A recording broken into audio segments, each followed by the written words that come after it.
Franck Guiani, vous êtes éleveur dans les Hautes-Alpes et vous êtes secrétaire général de la Fédération nationale ovine. La filière ovine a la capacité d'installer chaque année 1000 nouveaux éleveurs, mais simplement vous en installez que 500. Est-ce que la filière souffre d'un problème d'attractivité vis-à-vis des jeunes ?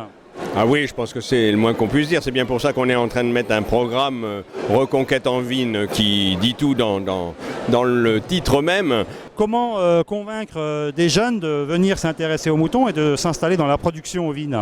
Alors, on a dépoussiéré, je dirais, un certain nombre de choses, notamment tout ce qui est prix, aide, et surtout c'est l'image du métier qu'on a voulu renouveler. Mais on a aussi le plaisir d'être son propre entrepreneur et de monter une affaire. Alors d'un point de vue financier, est-ce qu'il faut beaucoup de capitaux pour se lancer dans la production ovine et est-ce qu'on est rémunéré pour son travail et ses investissements ? On a mis des outils en place pour accompagner les jeunes qui s'installent et notamment la possibilité de leur apporter des fonds propres avec des investisseurs qui apportent de l'argent, qui n'ont aucun regard sur l'exploitation. Eh bien alors je vais me tourner justement vers un jeune éleveur, il s'appelle Quentin Oulkaïd, il a à peine 20 ans. Monsieur Oulkaïd, comment en êtes-vous venu à ce projet de reprise et si jeune ?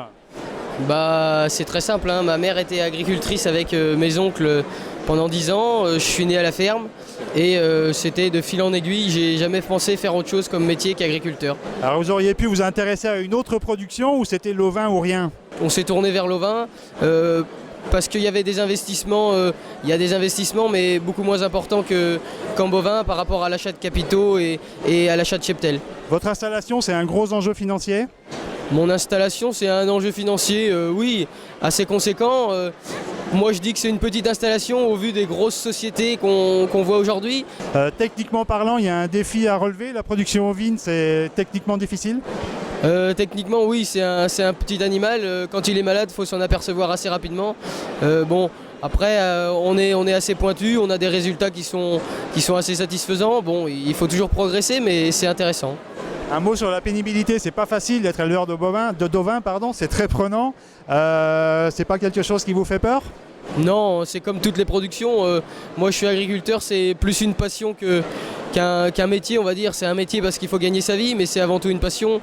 Aujourd'hui, moi, je compte pas. C'est pas que je compte pas mon temps. Il faut se libérer du temps pour faire autre chose, les loisirs et tout ça. Mais quand on est au boulot, quand on se lève le matin, c'est du plaisir.